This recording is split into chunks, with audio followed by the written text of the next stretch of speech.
الرحمن الرحیم نحمدہ ونصلی علی رسولہ الکریم۔ قاضی عیاض رحمہ اللہ ایک اہم سیرت نگار ہیں۔ الشفا کے نام سے ان کی کتاب ہے اور اہم کتاب شمار ہوتی ہے۔ اس میں انہوں نے ایک عجیب جملہ آپ علیہ الصلوۃ والتسلیم کے لیے تحریر کیا ہے۔ وہ فرماتے ہیں کہ مظالم کی زیادتی رسول اللہ صلی اللہ علیہ وسلم کے صبر میں اضافے کا باعث ہوتی تھی، اور کسی جاہل کی جانب سے ہونے والا کوئی عمل آپ علیہ الصلوۃ والتسلیم کے حلم میں اضافے کا باعث بنتا تھا۔ صبر ہر شخص جانتا ہے، اور کسی نہ کسی درجے میں ہم میں سے ہر شخص صبر کرتا بھی ہے۔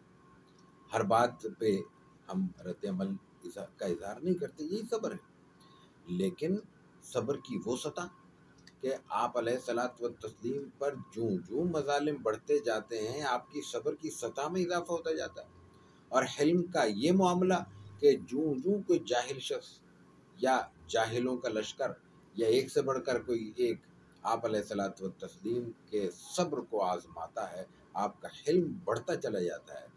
یہ غیر معمولی کیفیت ہے، اور اس کو ہم نبوی صبر کہہ سکتے ہیں۔ یہ عام صبر نہیں ہے، یہ ہر انسان کے سچی بات ہے، بس کی بات بھی نہیں ہے۔